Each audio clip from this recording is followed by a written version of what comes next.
네, 말씀 낭독하도록 하겠습니다. 네, 자리에서 일어서 주시기 바랍니다. 네, 오늘 말씀은 누가복음 7장 36절부터 50절까지의 말씀입니다. 네, 한 절씩 교독하겠습니다. 제가 먼저 읽겠습니다. 바리새파 사람 가운데에서 어떤 사람이 예수께 청하여 자기와 함께 음식을 먹자고 하였다.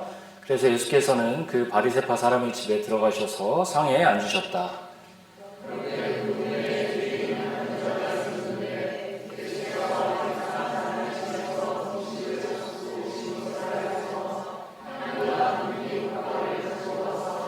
예수의 등 뒤에 발 곁에 서더니 울면서 눈물로 그 발을 적시고 자기 머리털로 닦고 그 발에 입을 맞추고 향유를 발랐다.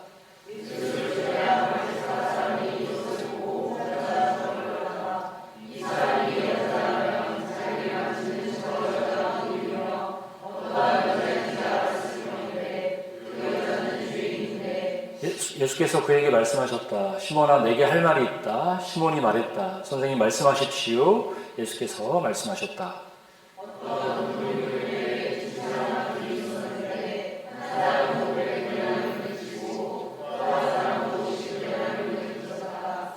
둘이 다 갚을 길이 없으므로 돈놀이꾼은 둘에게 빚을 없애주었다. 그러면 그 두 사람 가운데서 누가 그를 더 사랑하겠느냐?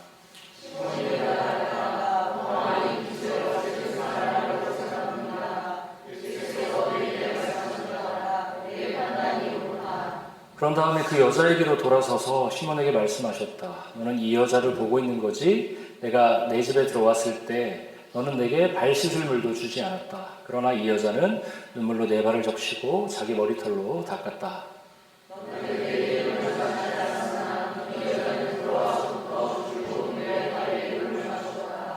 너는 내 머리에 기름을 발라주지 않았으나 이 여자는 내 발에 향유를 발랐다.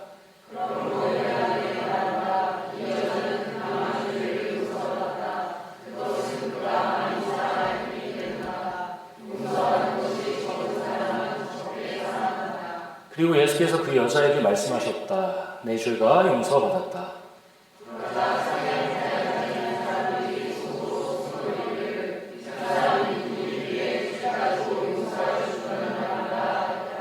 네, 함께 읽겠습니다. 그러나 예수께서는 그 여자에게 말씀하셨다. 내 믿음이 너를 구원하였다. 평안히 가거라.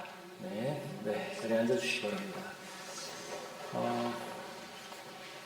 어거스틴의 책 중에, 어거스틴 워낙 우리가 알고 있는 기독교 신앙의 뼈대를 놓은 굉장히 의미 있고 중요한 신학자죠.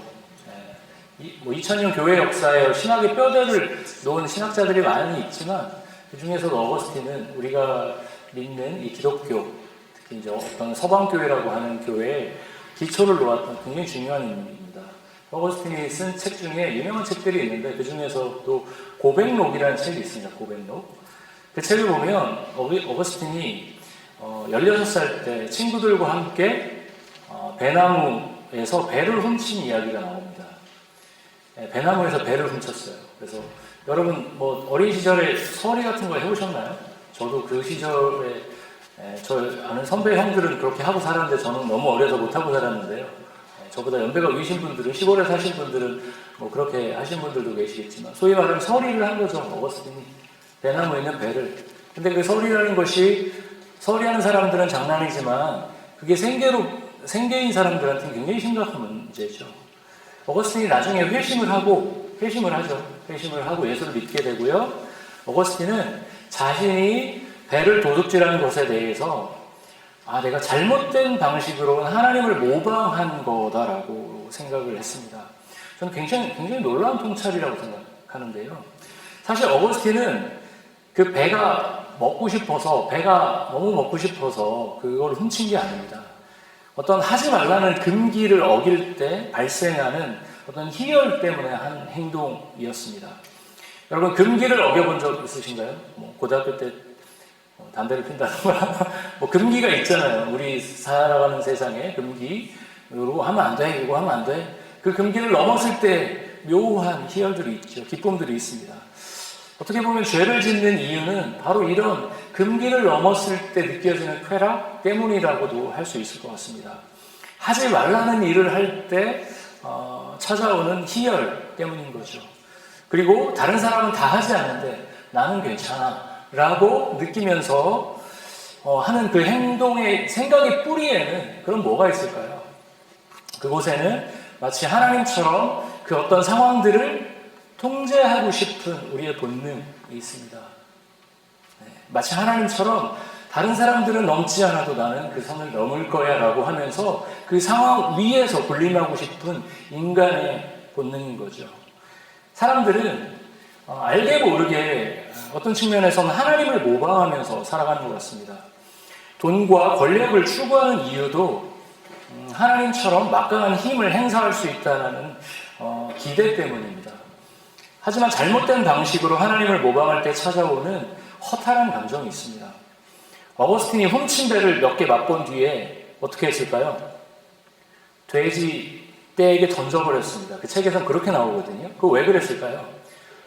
그 희열이 사라진 거죠. 금기를 넘었을 때 남들은 하지 않는, 남들은 겁나서 못할 거야, 나는 용기 있기 때문에 할 거야 라고 만용을 부리면서 그 선을 넘나들면서 했었던, 잠깐 느껴졌던 그 희열이 더 이상 느껴지지 않는 거죠. 그래서 에이 됐다 하고 돼지떼에게 던져버리는 겁니다. 오늘 본문에서 어떤 여인에 대한 얘기가 나오죠? 죄인이라고 낙인 찍힌, 도장에 빵 찍힌 거예요. 저 사람 손가락질 하는 거죠. 저 사람 죄인이야. 그 여인은 도대체 어떤 삶을 살았길래 동네에서 이런 평가를 받았고 낙인 찍혔을까요? 어떤 설교자들은 창녀, 매춘업에 종사하는 여성이었을 거다라고 얘기하는 분들도 있고요. 학자마다 좀 다르더라고요. 근데 저는 그거를 본문에서 보면 그렇게 확언할 수는 없다고 생각하고 그 구체적인 죄에 대해서는 우리는 알 수 없습니다. 그러나 분명한 것은 그 여인이 온 동네에서 명확히 죄인으로 낙인 찍힌 사람이고요. 그래서 그 동네에서 온갖 멸시와 괄시를 계속 받으면서 살아가는, 그리고 아무도 그 여인의 편을 들어주지 않는, 여러분 그런 거 있잖아요. 내가 왕따가 돼도 내 옆에 친구 한 명만 있으면 그냥 괜찮잖아요. 근데 그 왕따가 돼서 막 자살을 하는 10대들 보면 그 한 명이 없어서 자살을 선택하는 경우를 많이 봅니다. 이 여인도 마찬가지죠. 그 옆에 한 명이 없었던 거죠. 오늘 성경 본문을 보면 그렇게 우리는 파악할 수 있습니다. 그런데 그런 그녀가 예수가 누구이신지 알아보고요, 예수님 앞에 나와 은혜를 구하고요, 오늘 뭘 하죠? 옥합을 깨트려서 아주 귀한 향유, 그 기름을 붓는 행위를 하고 있습니다. 예수님께서 그 여인에게 너는 용서를 받았다, 너의 죄가 사함을 받았다, 그러니 평안히 가라고 말씀을 하시죠. 그런데 저는 말씀 보면서 항상 삐딱한지 모르겠는데 이걸 보는데 어디로 가라는 거예요? 지금 왕따인데, 마을에서 왕따인데 예수님이 너는 죄인이 아니다 라고 얘기했을 때 그 동네 사람들이 이 예수님의 권위 앞에 다 엎드려서 이 사람은 이제 죄인이 아닙니다 라고 얘기했을까요? 저는 그렇지 않을 가능성도 충분히 있었다고 생각을 하거든요. 죄 사함을 받은 건 좋은데, 예수님으로부터 뭔가 죄의 면제를 받은 건 좋은데, 그럼 어디로 가야 된다라는 거죠? 어떻게 보면 이 여인은 지금 처지로 보면 이제껏 길거리에서 살아가는 사람들 같은, 우리로 따지면 홈리스 같은 분들, 그분들이 나쁘다는 게 아니고요, 굉장히 어려운 환경에서 살아가는 존재라는 거죠. 그런 존재예요. 이제껏 길거리에 있었는데 다시 어떻게 보면 길거리로 내쫓는 것처럼 보이기도 했었습니다. 예수님은 너가 죄가 사함 받았다, 평안히 가라고 하지만 이 얘기가 당시 동네 사람들에게 어떻게 들렸을까요? 그렇게 파워풀하게 작동했을까요? 저는 그 질문을 갖고 이 본문을 계속 묵상했었습니다. 그리고 이 본문을 묵상하면서 누가복음에서 비슷한 패턴이 계속 반복되는 것을 좀 보게 됐는데요. 누가복음에 등장하는 인물 중에 오늘 여인과 캐릭터가 겹치는 인물들이 좀 있었어요. 누가 있을까요?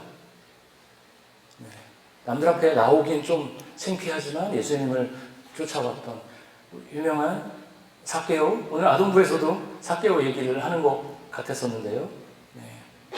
삭개오 아시죠? 뽕나무에 올라갔던 세리, 키가 작아서 보이지 않아서 나무에 올라가서 예수님을 구경했던 제자였습니다. 그런 삭개오를 향해 예수님 뭐라고 하시죠? 즉시 내려가라. 내가 오늘 너희 집에 임할 것이다. 라고 삭개오에게 얘기합니다. 그리고 삭개오가 말을 이어가죠. 누가복음 19장 8절과 9절 한번 보여주시죠.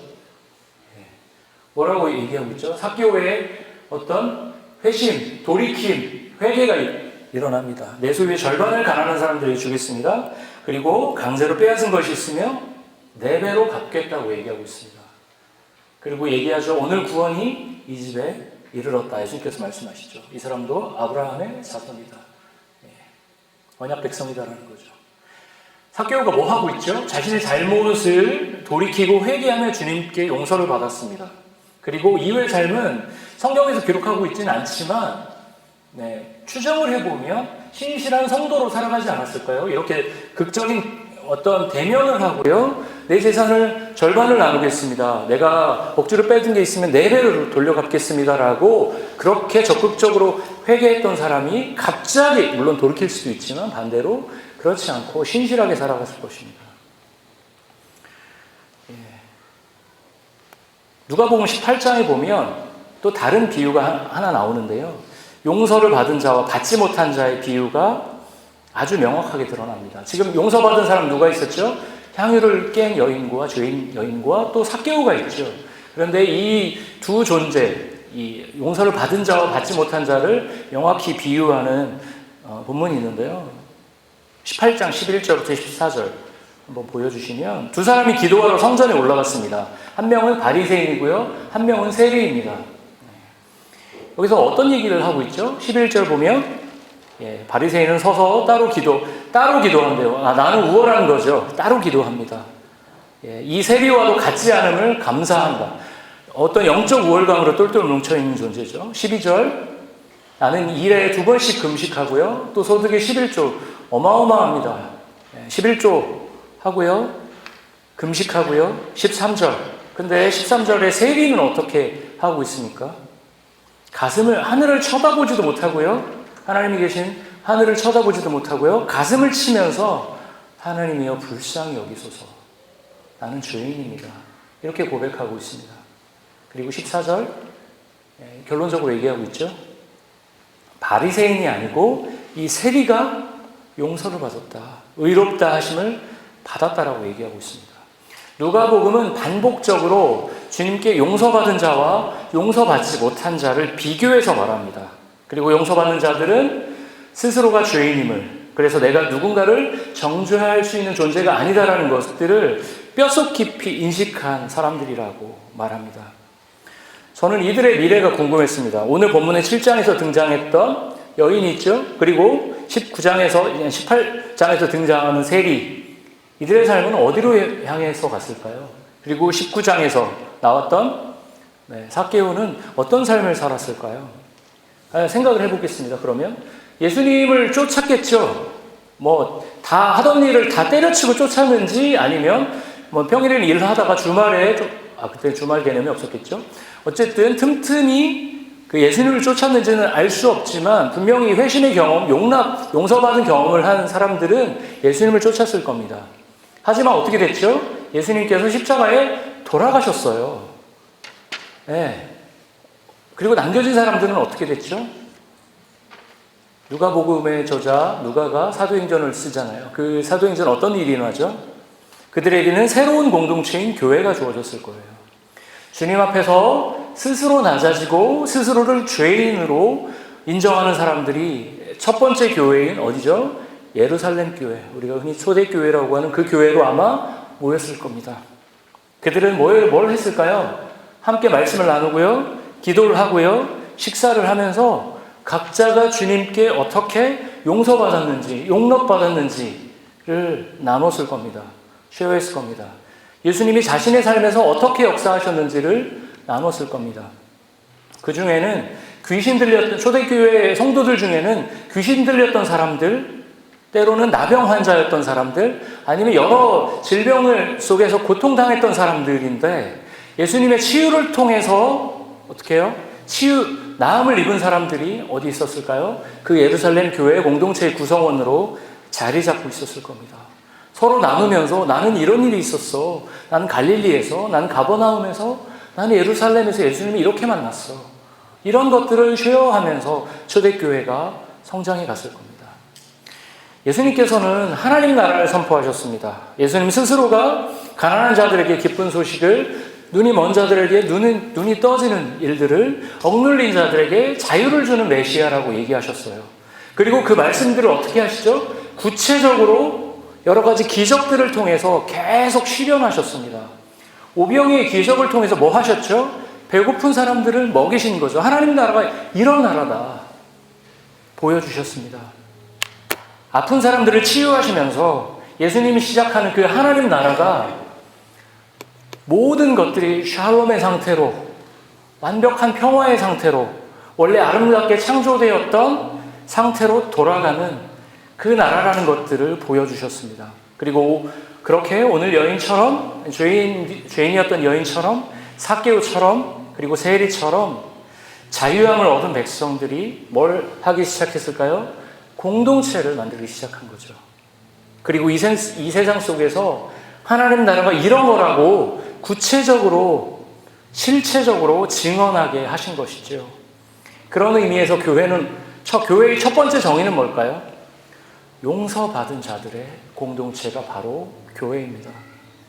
좀 전에 세리가 했던 고백, 누가복음 18장 13절에서 했던 고백을 한번 보여주시면 같이 한번 읽어보겠습니다. 시작. 세리는 멀리 서서 감히 눈을 들어 하늘을 쳐다보지도 못하고 다만 가슴을 치며 이르되 하나님이여 불쌍히 여기소서 나는 죄인으로소이다 하였느니라. 주님께 용납받는 자, 용서받는 자의 기도가 바로 이 기도입니다. 제가 예전에 설교할 때 예로 들어드렸던 예수 기도 기억하시죠? 한번 띄워주시면 같이 읽어보겠습니다. 하나님의 아들 예수 그리스도시여 우리를 불쌍히 여기소서. 하나님의 아들 예수 그리스도시여 우리를 긍휼히 여기소서. 하나님의 아들 예수 그리스도시여 우리의 죄를 용서하소서. 이 예수 기도, 아까 세리가 했던 기도와 정확히 맥을 같이 하는 기도입니다. 이 예수 기도는 우리가 호흡을 다하는 날, 제 주변에 요즘에 일찍 돌아가시는 분들이 많아요. 나도 언제 죽을지 모르겠다는 생각, 아직 저는 젊지만 그런 생각 많이 하는데요. 우리의 호흡이 다하는 날까지 우리의 가슴 깊은 곳에 품고 살아야 되는 기도가 바로 이 세 문장의 기도입니다. 결국 우리의 교회들이, 우리가 섬기는, 살아가는 교회들이 건강해질 때는 스스로를 죄인으로 여기며 예수 기도를 품고 살아가는 성도분들이 우리의 교회에 가득할 때 교회는 건강해지고 은혜가 넘쳐날 것입니다. 우리는 살면서 1년 365일을 바리새인처럼 살지는 않을 거예요. 막 이렇게 딱 쟤는 안 되고 얘는 안 되고 이렇게 살는 사람은 없을 겁니다. 그렇다고 1년 365일을 오늘 여인 주인공처럼, 본문의 말씀의 주인공처럼 옥합을 깨트리고 예수님 앞에 앉아서 울기만 하고, 이것도 문제가 있어요, 사실. 그건 정상적이지 않습니다. 복음을 아는 사람이 365일 동안 울기만 한다. 이건 건강할까요? 그렇지는 않을 겁니다. 우리는 어떤 우리의 죄의 고백들, 예수 기도와 바리새적인 삶 사이를 왔다 갔다 할 거예요. 우리는 그 중간을 왔다 갔다 할 겁니다. 때로는 바리새적으로 다른 사람들을 판단하고 정죄하면서 살다가도 때로는 주님 제가 그럴 자격이 없죠. 그럴 조건이 되는 사람이 아닙니다. 라고 중간중간 왔다 갔다 할 겁니다. 오늘 제가 설교 초입에서 어거스틴의 고백록을 언급했죠. 어거스틴이 썩 배를 좋아하지도 않는데 그 배를 훔쳐가면서 먹으면서 버리는 건 어떤 금기를 넘으면서 내가 어떤 것도 마음대로 할 수 있는 존재라고 느끼면서 희열을 느꼈기 때문입니다. 사람들은 알게 모르게 하나님을 모방하면서 살아갑니다. 돈과 권력을 추구하는 이유도 아까 말씀드린 것처럼 막강한 힘을 행사할 수 있기 때문에, 그런 기대 때문입니다. 네. 아까 말씀드렸죠. 그렇지만 그런 기대는 언제요? 하나님을 모방할 때 찾아오는 허탈한 감정이 우리에게 쓱 스며들 때가 있습니다. 넘지 말라는 선을 처음 넘었을 때는 너무나 짜릿합니다. 그러나 그것을 반복적으로 넘었을 때 우리에게는 허탈한 감정만 듭니다.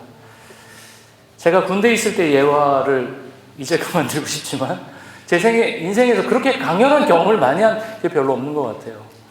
예, 조금만 들면 제가 이등병 때였습니다. 제가 21살에 군대를 갔는데 제가 소속되어 있는 중대 건물이 이 교회 건물보다 조금 작았습니다. 거기에 한 150명 정도가 이렇게 좁게 살았습니다. 그때 한 150명 정도 숙소, 행정, 사무실, 창고 같은 게 그 건물 안에 다 있었죠. 그곳의 보스는 누구였을까요? 중대장이었습니다. 중대장. 다이아몬드, 예, 대위죠. 다이아몬드 3개. 지금 보면 대위는 아무것도 아닙니다. 요즘에 무슨 청문회 이런 거 보면 막 2스타, 3스타 막 이런 데 나오는데 거기서 대위는 아무것도 아니죠. 네. 근데 어쨌든 근데 제가 처음에 가서 그 대위한테 전입신고 필승 뭐 이런 거 할 때는 정말 막 가슴이 너무 떨렸습니다. 그걸 막 30분 연습했어요. 뭐 제가 뭐 이병, 황선관 뭐 전입을 신고합니다. 뭐 이런 걸 할 때 30분 연습했습니다. 근데 막 실수하고 막 그랬었습니다. 그때 중대장 나이가 지금 생각해보니까 30대 초반에 31살? 아주 많은 나이는 아니에요, 사실은. 저는 그때 굉장한, 뭐 이래 보였지만, 지금 보면 뭐, 애 같기도 하고, 약간, 그렇죠. 근데, 그 중대장은 그 건물에서는 하나님이었어요. 제가 경험한 군 생활이 좀 극단적이었지 모르겠지만, 식당에 가서 밥을 잘 먹지도 않고, 이등병들이 다 밥 타다 주고 막 다 이랬었습니다. 자기 손으로 뭘 하는 게 없었습니다. 예. 하여튼 거의 하나님이었어요. 그 중대 건물에서는. 문제는 그 중대 안에서 그 중대장이 하나님처럼 군림할 때는 별 문제가 발생하지 않았습니다. 실제적으로 하나님처럼 해도 거기다 뭐라고 할 사람이 없었습니다. 그런데 문제는 그 중대장이 건물을 벗어나서 집에 가서 안방에 가서도 중대장 노릇을 하고 하나님 노릇을 하는 겁니다. 어떻게 됐을까요? 이혼을 했죠. 그 당시 많은 간부들이, 저희 부대의 많은 간부들이 부부간에 심각한 관계에 갈등을 겪었고요. 이혼도 많이 했습니다. 왜 그랬을까요? 당시 간부들은 자신이 지닌 계급의 힘, 대위, 지금 보면 아무것도 아니지만 그냥 뭐 이런 존재지만 그 계급의 힘, 계급봉이죠. 그거에 취해서 마치 자신이 뭐가 된 것 마냥, 마치 하나님이라도 된 것 마냥 어깨에 힘이 들어가서 온통 명령, 대화는 없습니다. 명령 외에는 할 줄 아는 게 없는 존재였습니다. 제가 새벽 3시에 자다가 중대장이 갑자기 비상을 겁니다. 자다가 이등병은 거기서 정신없습니다. 제일 먼저 뛰어나가야 돼갖고 막 이유가 없어요. 중대장이 심심해서 했대요. 그런 존재였습니다. 온통 명령 외에는 할 줄 아는 게 없는 사람이었습니다. 그야말로 영화 속 제목처럼 우리들의 일그러진 영웅이었죠. 그런데요, 오늘 본문에서 바리새인들은요, 자신들의 경건한 행동을 통해서 어떻게 보면 지역사회에서 자신의 권위를 갖고 어떤 측면에서 보면 마치 자기들이 하나님이 된 것처럼 행동하는 사람들이었습니다. 오늘 예수님을 초대한 바리새인 시몬도 마찬가지였죠. 시몬은 오늘 예수님을 부를 때 뭐라고 부를까요? 선생님이라고 불렀습니다. 이 선생님이라는 호칭은 누가복음에서 8번이 나오는데요. 예수님의 제자들은 한 번도 예수님을 뭐라고요? 선생님이라고 부르지 않았습니다. 이거 설교랑 안 맞는 것 같은데요. 시몬 베드로 부를 때 선생님이라고 부른 것 같은데 그때는 제자가 되기 전이죠. 네. 제자가 되기 전으로 판단했죠. 오늘 바리새인 시몬은 예수님께 엎드려서 용서를 받는 존재가 아니라 예수님을 평가하고 내려다보는 존재였습니다. 예수님이 도대체 어떤 사람인가 간을 보고 있는 것이죠. 39절 말씀을 한번 보여주시면 혼자 중얼거립니다. 이 사람이 예언자라면 자기를 만지는 저 예언자가 누구이며 어떤 여자인지 알았을 텐데 그 여자는 죄인인데 저 어머인데 뭐 이렇게 얘기하죠. 그런데 바리새인의 이런 태도가 우리의 삶에 곳곳에 묻어 있습니다. 제가 저 본문을 보면서 엄청 많이 찔렸습니다. 우리가 조금 알고 있는 것으로 세상을 다 아는 것처럼 세상과 사람들을 내려다보면서 정죄를 하던 저의 삶이 있었습니다. 오늘 바리새인 시몬은 뭐 하고 있어요? 예수님과 겸상하고 있는 거예요. 함께 식사를 하고 있는 거예요. 겸상을 하면서 예수님을 내려다보면서 평가를 하고 있습니다. 누군가를 식탁에 초대한다라는 것, 함께 겸상을 한다는 것은 뭐죠? 그 사람을 존중하면서 사랑의 관계를 만들어가겠다는 표현입니다. 함께 작은 잔치를 벌이겠다라는 거예요. 누군가를 초대한다라는 것. 여러분, 나 이 사람 진짜 꼴도 보기 싫어. 그런데 그 주에 우리 집에 밥 먹으러 오세요. 이렇게 얘기하는 사람이 있나요? 아니죠. 함께 반찬은 몇 개 없지만 우리 함께 작은 잔치를 벌이시다. 우리 함께 좋은 대화를 나눕시다 라고 초대하는 것이죠. 지금 이 바리새인 시몬은 작은 잔치를 벌이겠다라는 마음으로 이 예수님을 불렀어야 되는데 절반은 예수가 누구인지 알아보겠다는 마음으로 예수님을 초대한 것이죠. 진정한 잔치는 바리새인 시몬과 함께 음식을 나누는 식탁이 아니라 예수님의 발밑에서 벌어지고 있었습니다. 진정한 잔치는 자신을 죄인으로 여기며 눈물로 주님의 발을 씻던 그 식탁 밑에 구석에서 진정한 잔치가 벌어지고 있었습니다. 이제 제가 설교를 마무리하려고 하는데요. 오늘 설교의 포인트는 아주 간단합니다. 딱 두 바리새인 시몬과 그 죄인이었던 여인이 대비되고 있습니다. 오늘 설교 제목처럼 누가 향유를 부을 것인가가 오늘의 포인트입니다. 누가 향유를 부을 수 있을까요? 용서받은 자들입니다. 여러분 가끔 누군가에게 굉장히 신세를 많이 진 적 있으시지 않으세요? 뭔가 이렇게 막 호의를 입은 적, 그때 제대로 보답하고 대접하고 싶을 때가 있죠. 그 사람에게 은혜를 입었기 때문입니다.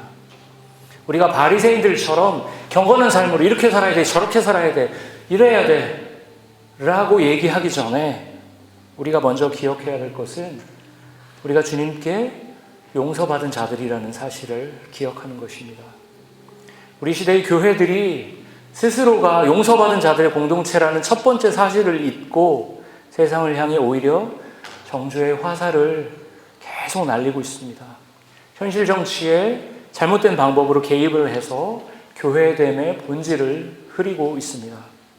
오늘 말씀은 교회가 어떤 공동체여야 하는지를 보여준다고 저는 생각합니다.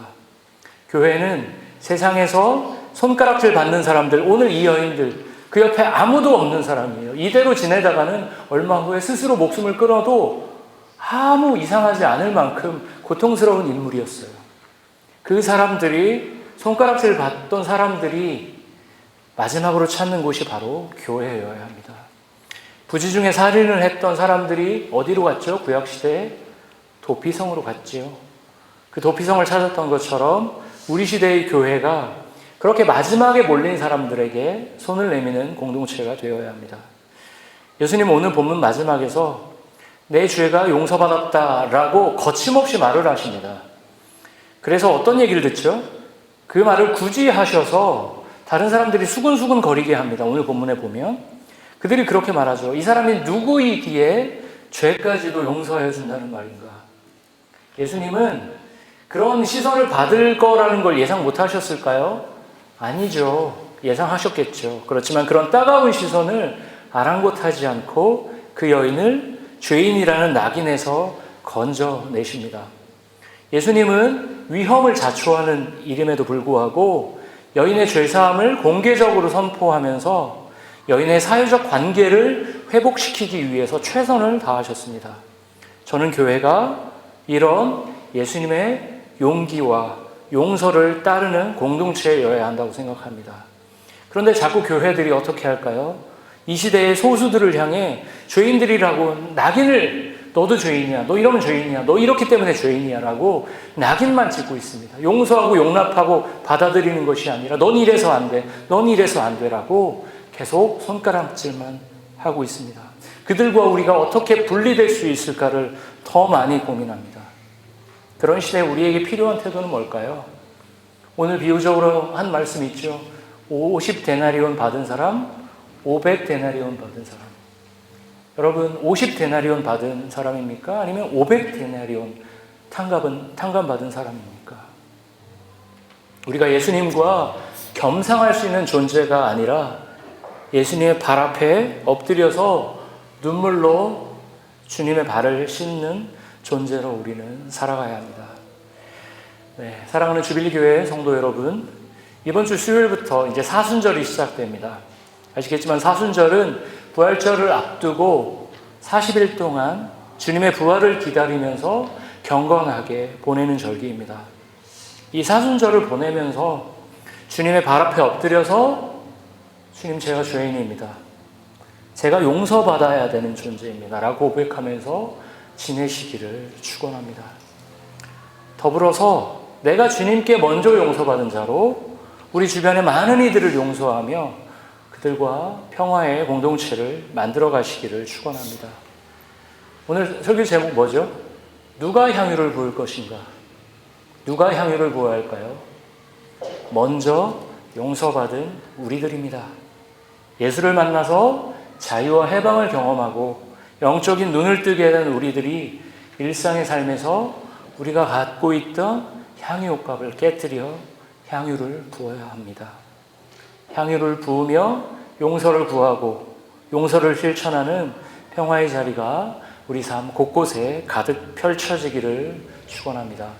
네, 말씀을 마치도록 하겠습니다.